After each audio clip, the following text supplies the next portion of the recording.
So anyways, this is a small panel we're gonna do, and we're gonna talk about our process of writing. Okay, that's all. So don't panic anybody. We're just going to talk about what we know. Okay. So introduce yourself, each of you. Each of you. Okay. Tell the name of your project, and then I start with questions, and then after we drop a few questions for the. Okay. Good morning, everyone. My name is Lucía Blasco. I'm the writer of the short script, Losers.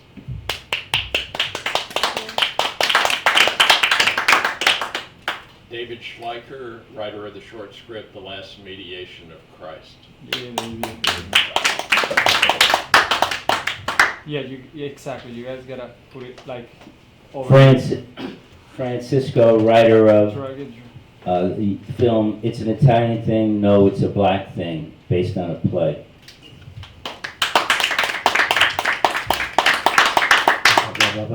Hi, my name is Wayne Paul Mattingly, and I am the artistic director of Titus Heart Players. The piece that we had here was the Ballad of Lulu and Dad, which was also adapted from a short play. And then you have a script as well. That's what I just mentioned. Kourtier. I have another script here, excuse me. Kourtier, which is nominated for Best Short Script.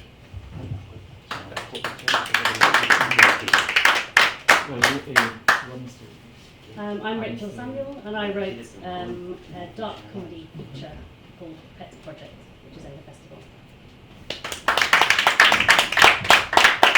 Mr. E, so can we break? You need to be upstairs for a while. Okay. All right. Thank you. Yep. Just so you know. We'll miss you. I'll miss all of you. So, let's talk the basics. How do you approach the white page, the blank page, each of you?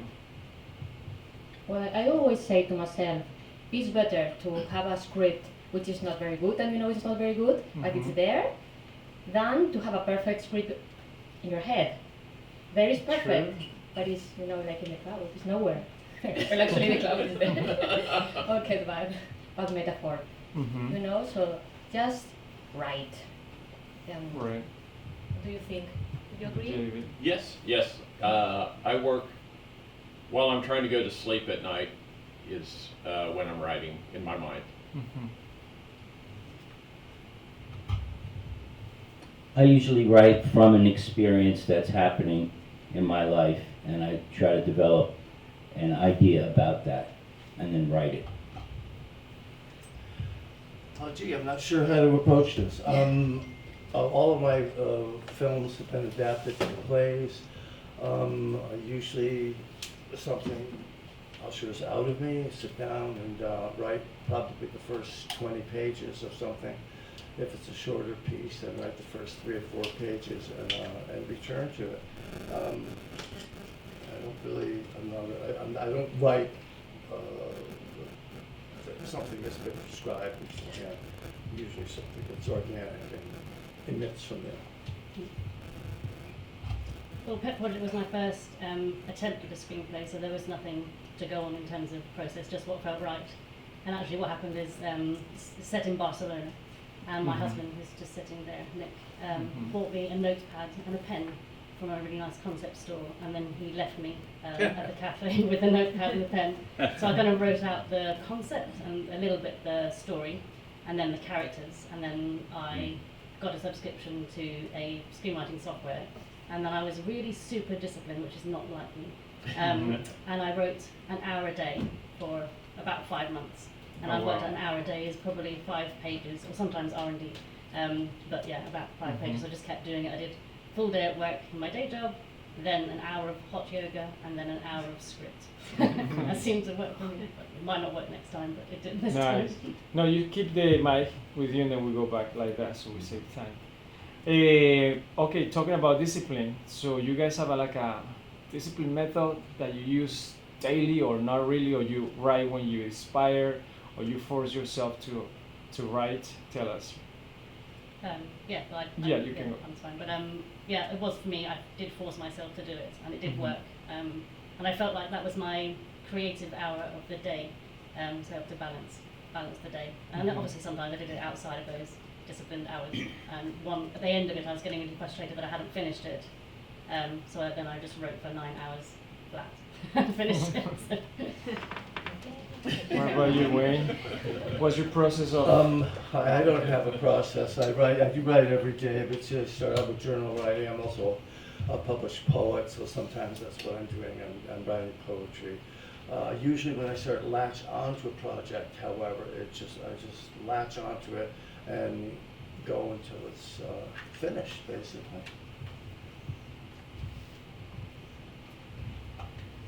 I usually write every day, and I'm writing different things. I'm writing songs or poems, or continuing to write screenplays that I start.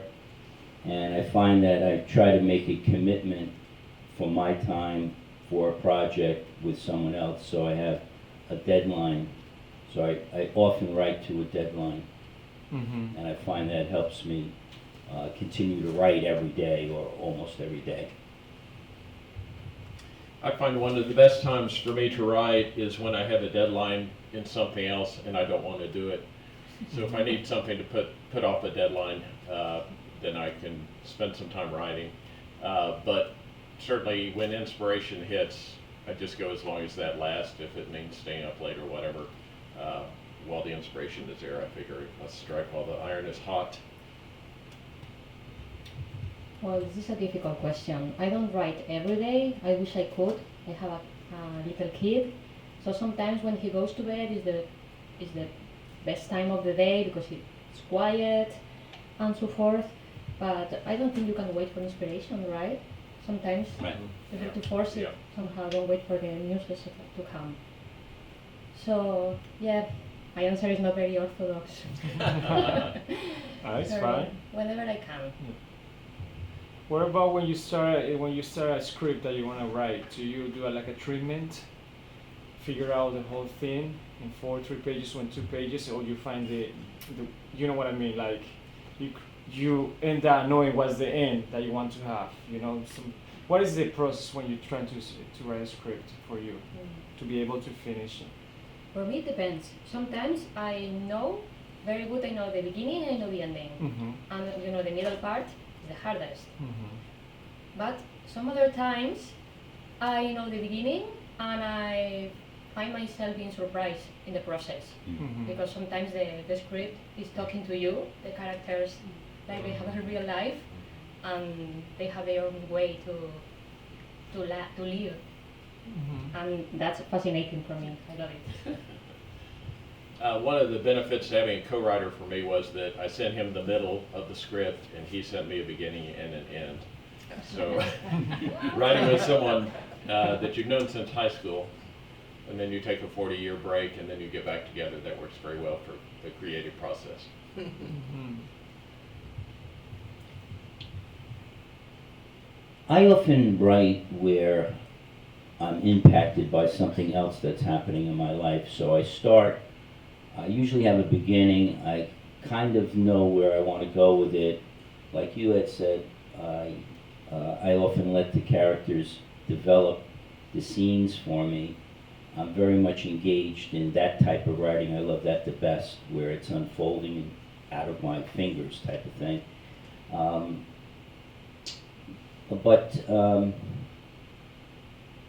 I realize everything I write is usually a surprise to me. And it's in that surprise that I'm really engaged in writing.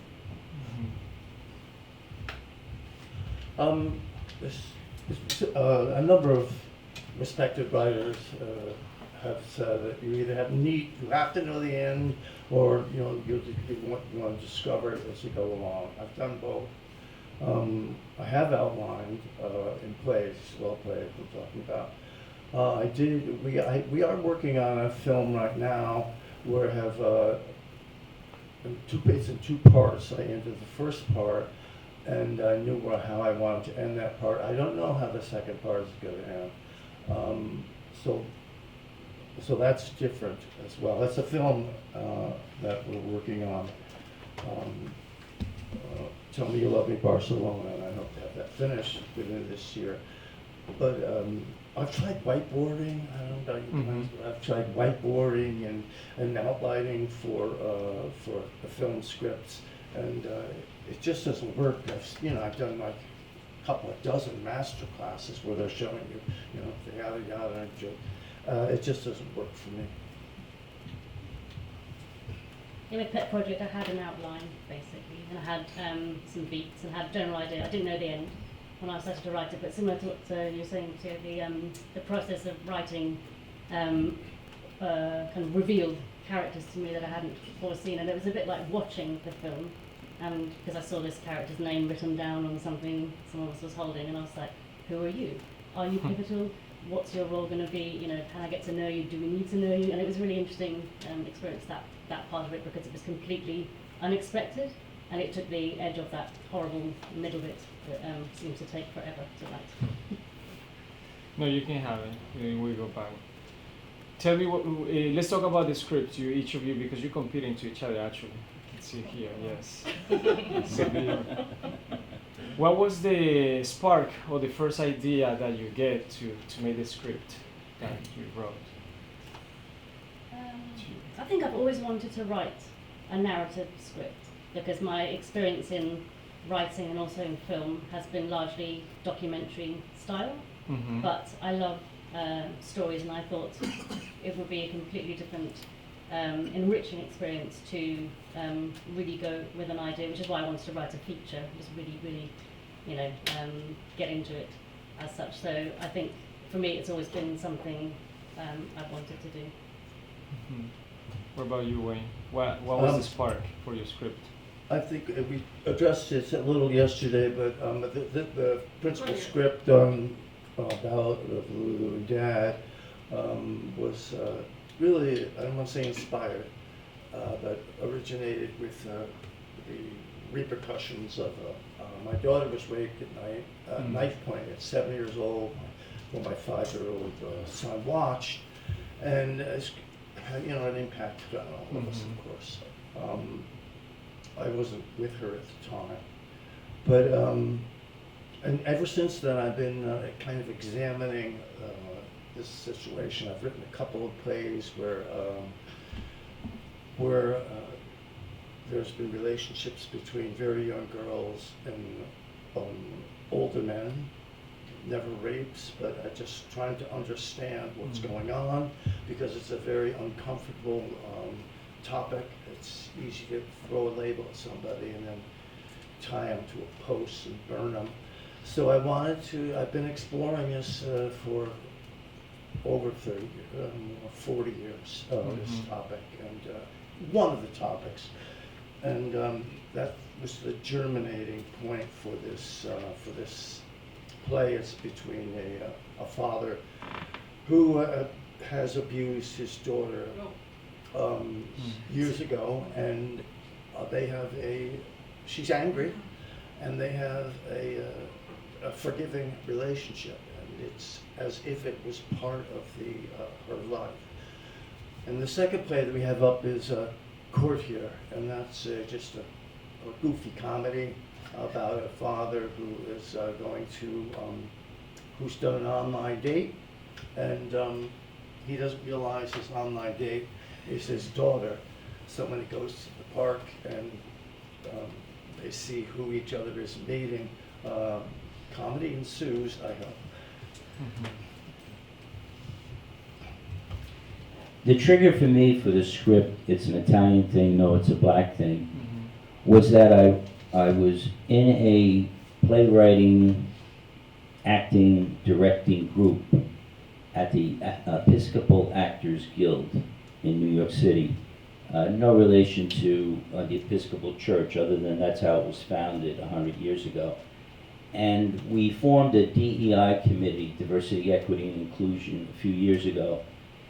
And there was a lot of discussion about, are we going to get a speaker, and who's really skilled in this topic, and what are we going to talk about in a course, and we're going to offer it. And then we did a PSA, public service announcement about it, and I was feeling that there was no real growth or significant discussion that was happening about racial matters. That was our focus.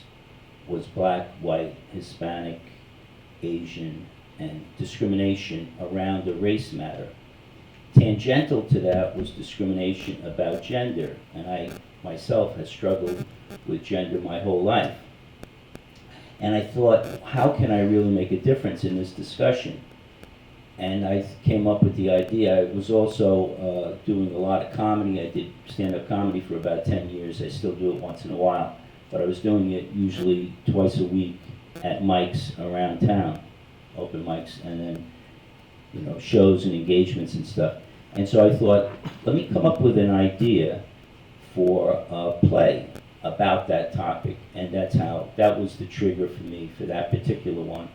And then I found that I brought into it not just a simple, and I thought comedy was the most effective vehicle, because I got people off balance about it, and the comedy got them back on balance and a better listener for the issues that we were discussing. So that's how that went. And then I found myself, about myself, that I had a lot more internal prejudice than I thought I did, and that I hadn't grown that much over the many years. And I was prejudiced in many areas, even beside, I was also prejudiced in the area of age and things like that. So I, more action and scenes happened in it, and it turned out to be a richer experience for me, and I hope for the many other people that were in the workshops that I developed this play through, including Wayne and Aliona, who were very helpful with this process. I had grown up a religious fundamentalist, but somehow was always very fascinated with the devil. So every book on the devil in the church library I would read. Later in life, I left that experience, but I still retained that fascination with the devil. So I thought I would write a book called The Autobiography of the Devil and give her a chance to tell her side of the story, since we all know she's been mistreated. I worked on that for 7 years, going back, giving up, going back. And then Jimmy Buffett died. And I met a friend from high school who does commercials in Los Angeles. We met at the Hollywood Bowl for the Jimmy Buffett Memorial Concert. And afterwards we were talking, and we were remembering the stupid things we would do in high school together, and he had a video camera at the time, always disappointing our teachers. And I said, you know, by the way, I'm working on this book, and he took a look at it and said, no, we can do this as a script. And as a lawyer, I've done led mediations, taken part in mediations, so we set it as Eve as a lawyer now mediating between the devil and Jesus. And the devil is a young woman, because if God can be the old man on the Sistine Chapel, why can't the devil be a young woman? Right. So that was the setting, and after having spent 7 years on the book and immersing myself even further in the history of the devil, once I found the right person to do it with, it only took like 5 months to write the script. Just sending things back and forth, and that history we had together of writing things, it was immediately, it all came back and came together surprisingly quickly for us, and has done better than we deserve or hoped it would do. Well, the seed for my script losers was, you know, this activity to trigger ideas when you write name of the characters in post-its, the name and then a place and then a feeling, and you mix them, and then you come up with some ideas when you're blocked, whatever. So then I began to write the names of my best friends, and I was really exaggerating sometimes. Other times it was just the truth. She was an alcoholic, no. But you know, the name of my best friend, and one of them, I think she's in a toxic relationship, so I wrote that. Maybe one, yes, has some alcohol problems. Well, and then I thought, wow, what would happen if they came to my place and they found the cork board? because it was there. Uh, So that's the seat for losers. One of them accidentally, later on we know it was not an accident, finds this corkboard with all their names pinned with this derogatory description of each one of them. And then, everything explodes, and secrets and lies, and they start to argue. So that's losers. Nice. So how do you guys build characters that feel authentic and real? Because that's tricky, huh? Yeah, it's tricky. For me, sometimes it's really difficult to make them sound different. Then I think about a specific person, because that in every country we have different accents and intonation and slang. Right. So that's what I do sometimes. And real life is so inspiring. Or carpooling. I love carpooling. You get so many ideas when you do that. Or go to the market and just open your ears. And it's just there. For me, it was helpful to take a very familiar character that we feel like we all know, like Jesus or Eve or the devil, and then put them in a setting that we are unfamiliar with, a mediation here, and then because we already know those characters, they begin to talk, and that the difference in the setting there, putting them in an unexpected setting, is what has them talking to me. Okay, sorry. Next. I often find that specificity or being specific about characters helps their development. And I also find that using characters or aspects of characters from real life gives me the most specifics. So another script of mine is called Once a Boy, and it's an autobiographical novel, autobiographical screenplay. And so that's very specific. And I was able to go back into my life and examine some of these other people that I've interacted with over my life and develop specifics about them, and then use those people or characters in other scripts. Another script is called The Past Comes Back, where the person is able to, we all are able to go back in this hypothetical situation, back into a past and pull out a character who we have been reincarnated from. And then those people are very specific. Like Christopher Columbus was one of the individuals who this person was reincarnated from, and there were some specifics about that. So in answer to that question of how you draw the characters, it's often from my own life and specifics about people I know, and then a mixing of them. So there may be different individuals that you mix together and develop a new character to suit a new situation. I also found in the development of my writing, very important for me, especially in playwriting, is the development of each individual scene.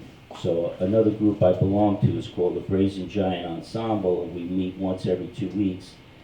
We each bring in our writing, and so I would bring in a scene. We'd act out the scene, and then we move to, and then there'd be a critique of it.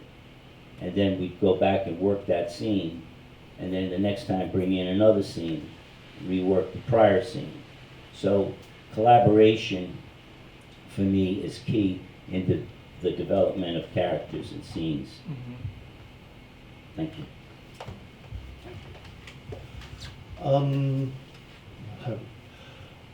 I've been an actor since 1986, a professional actor since 1986, and took a lot of acting classes with some of the greats, Stella Adler, Gene Shelton.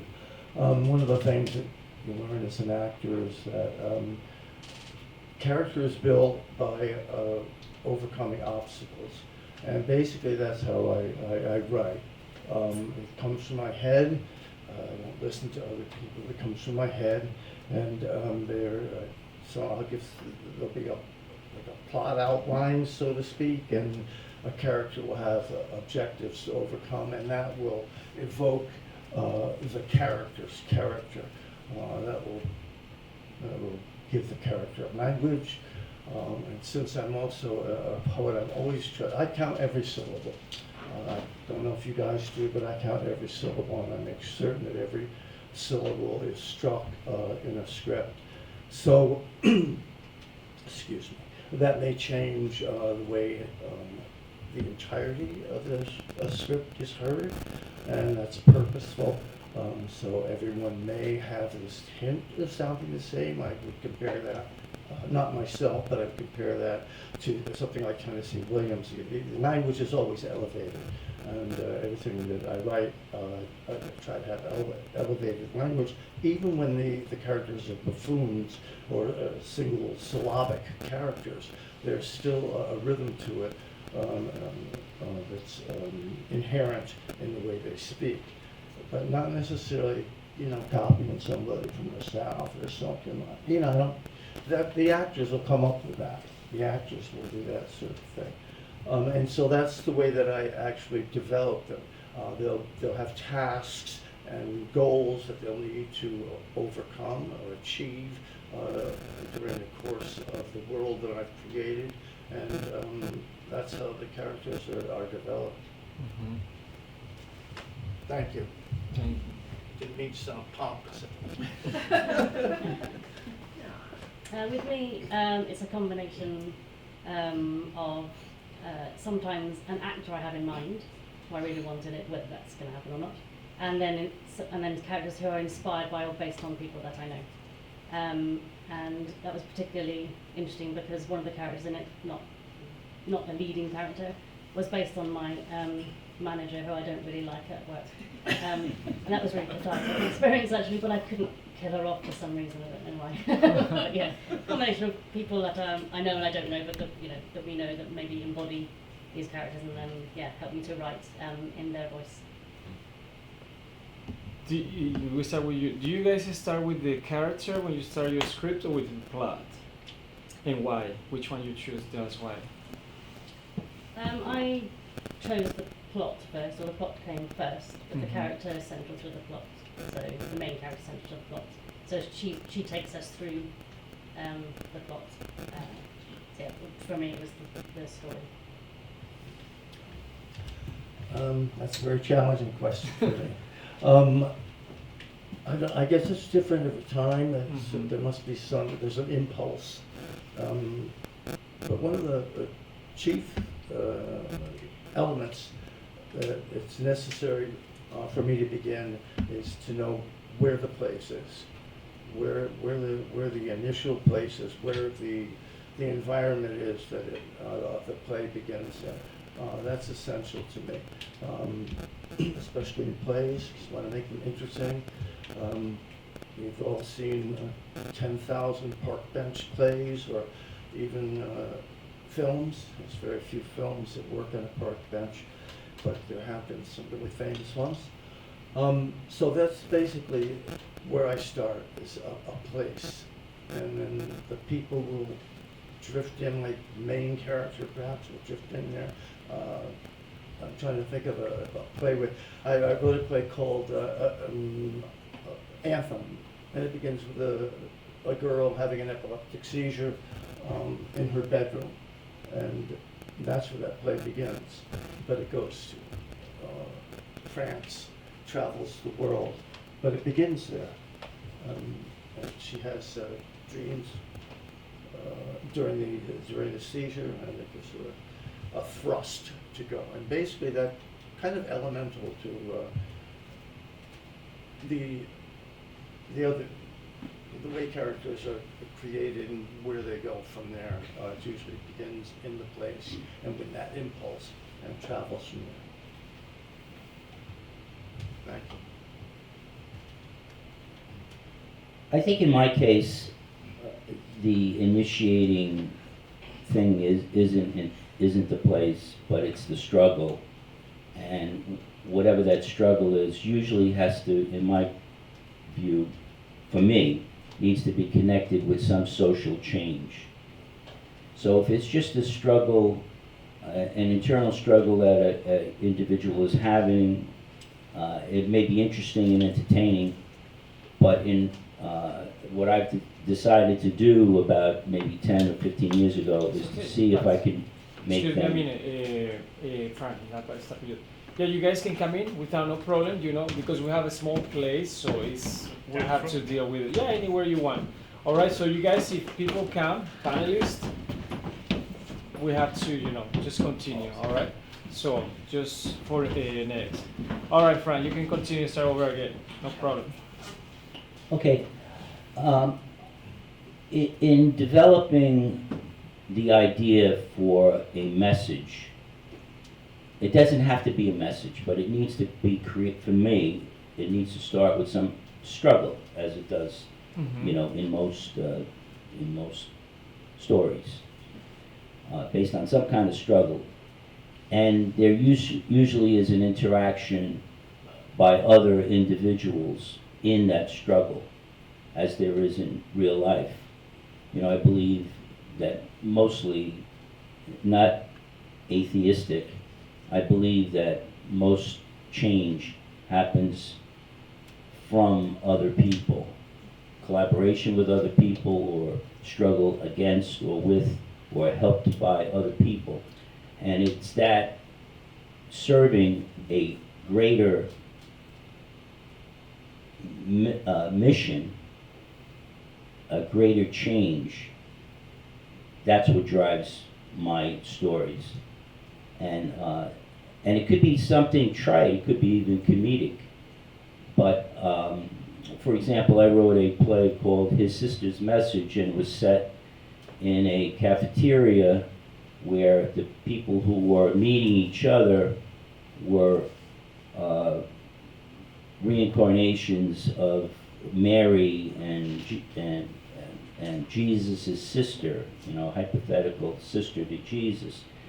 And they had a reason for being there and interacting with other people who were going through some struggle and problems. And this other play I mentioned, The Past Comes Back, my own autobiographical novel, not novel, but play, Once a Boy, is also based on some social change. So anyway, that's a guiding, developing force in creating the characters. So sometimes they're as different, very different from each other, because it's through that collaboration, interaction, that there's an attempt at some type of solution to the problem. As to characters versus blank page, I started with the character of the devil. I knew she wanted to tell her story about how she had been mistreated over history, and then I let her invite in who else she wanted to be there, figuratively invite in for the script. So Jesus, okay, yes, and then who's going to try to get you all to resolve these issues? Eve, bring in Eve, and then I'm like, okay, and Father God, no, he's the problem. Okay, well, he's not going to be in. We're just going to refer to him, complain about him, tell stories on him, but the devil's line is that Jesus was never the problem, it's Father God. So Jesus, Satan invited in who else she wanted to be in the script. Well, in my case, apart from plot, obviously, I would say that many times there is a really powerful image that I want to show, and then I start to imagine all the way, all around the plot to get to that point. I don't know if that happened, maybe that happened to you as well. So, what about feedback? How do you handle it? Do you like feedback? There are writers, they don't like feedback at all, and not professional. Really, I love it. So, do you like it? Feedback. Feedback. Yes, So I you love it. I love it. I have a friend who is my zero reader. We say that in Spanish. I don't know if you say that. The zero reader. You say that in English. That's the first person that reads your script. So I always send my script to this friend, and he gives me feedback. And it's really powerful. And of course, anyone doesn't How are you handling it? My wife would say I don't like feedback. No, there's a lot of She's giving thumbs up. really writers out there, huge ones that they don't really get the feedback. They just go with their own instincts. That's what I'm asking this question. The benefit of having the co-writer is the built-in feedback, and we trust each other's judgment enough that we just make the change and go on. The readings that we've had at film festivals have been extremely helpful, and hearing at different audiences and what lines they react to and things. So that for me is the most helpful process. Yeah, I like feedback a lot, and I mentioned these groups that I work with, and there's several other groups, but in the case of the Brazen Giant Ensemble, we've been meeting for about 7 years. Usually it's every other week. Not all of us get to go each of those times. The meetings are about 2.5, 3 hours. But we each give each other a lot of feedback, and it's followed up during the 2 weeks that intervene. And then we visit each other's and attend each other's plays or films and give continued feedback.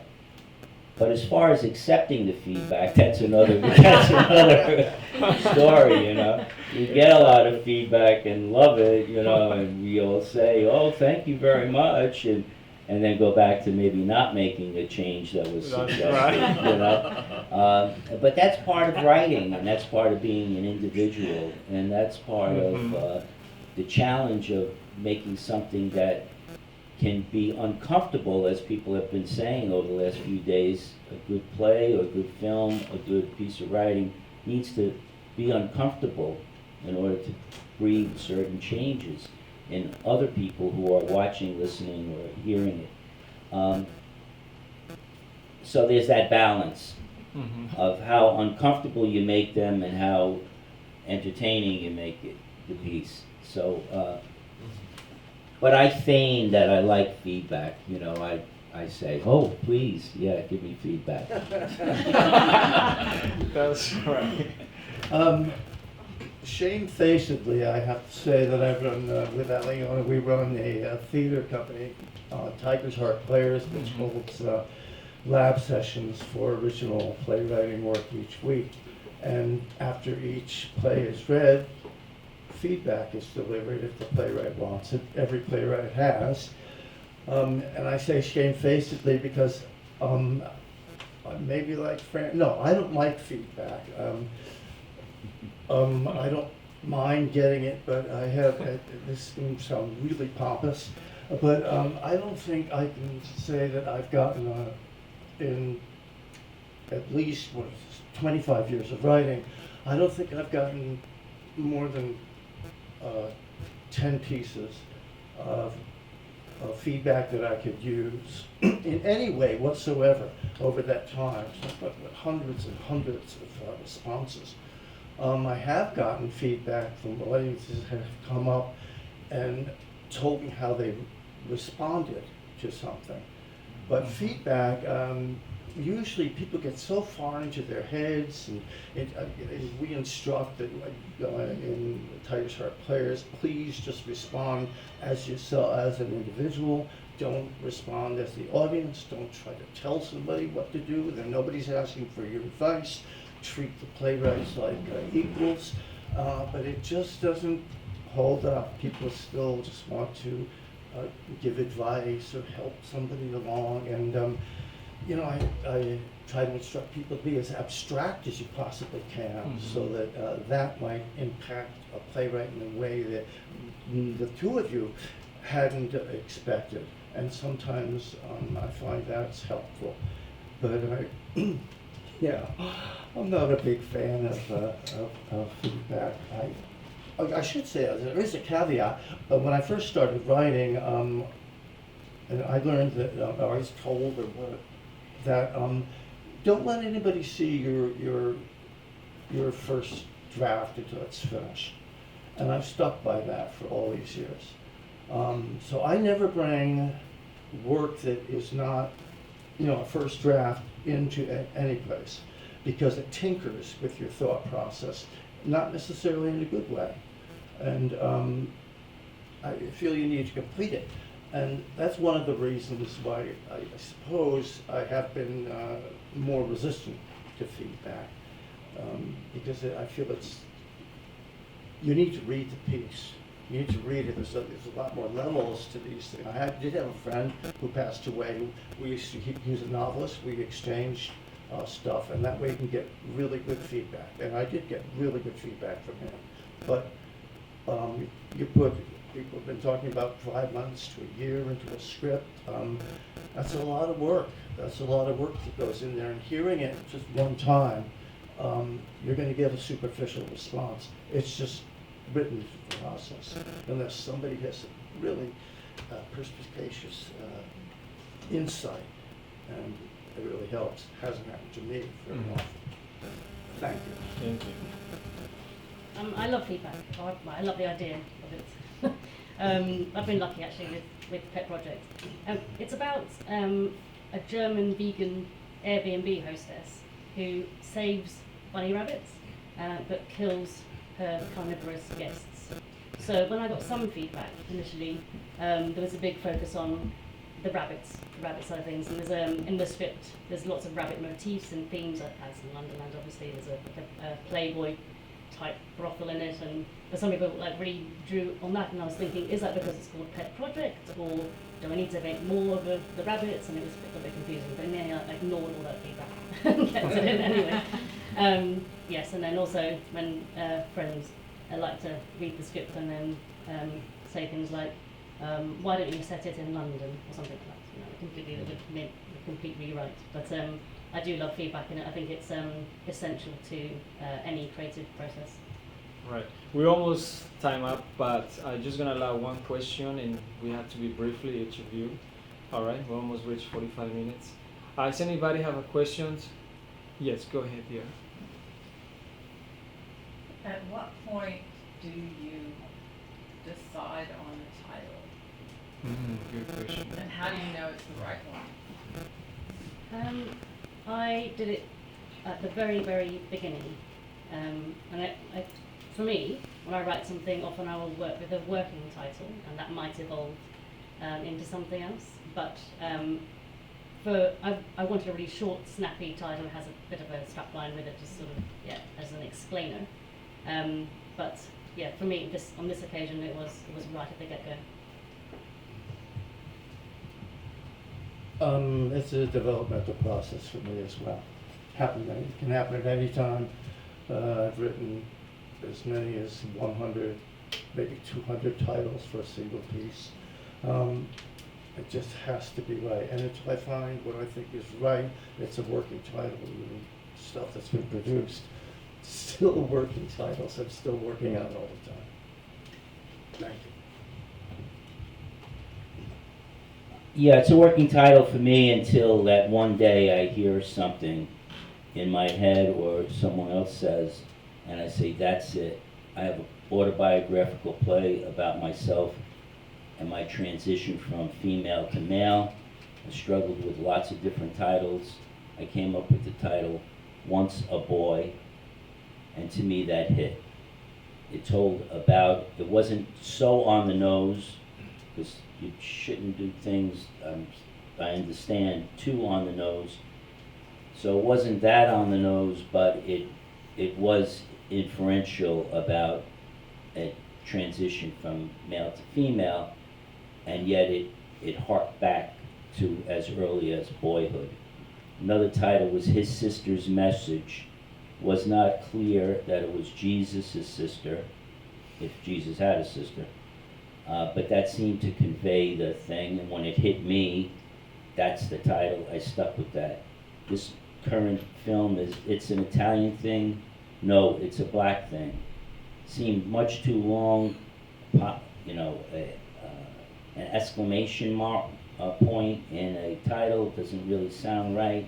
It's not going to look good on a page, and yet the title seems to tell a lot about what the issue is, at least the struggle between blacks and African Americans and Italian Americans. And so that felt right. And the past comes back about reincarnation, seemed to be. So anyway, I work many different titles, but soon on in the process, a title will happen and I stick with it, or I hear it and I like it and I stick with it, and I get some feedback from other people. But I usually go with what my own emotional response to is the title. Having worked on what was going to be the novel version, titled for years, titled Autobiography of the Devil, I was very attached to that title. I had done the domain searches, trademark searches, everything, registered the domain. But my co-writer was like, well, let's try something a little different. And so we go back and forth by text late at night, and just back and forth, no, yeah, well, yeah, yes, and we both knew it was right. And then I'm like, will people remember the last temptation of Christ? And he assured me they would, and they have. So it was that process with the co-writer of going back and forth rapidly, rejecting things until we came on one that we both believed were very happy with immediately. Well, I would say I like the title short and go to the point. And Fran, I love your title because the audience is going to think, what is going on here? I mean, it's really intriguing. Which one? It's an Italian Yeah. thing? Yeah. Thank you. And I love that. And that's it. All right, guys, that's it. Thank you very much to our panelists. Thank And you. round of applause.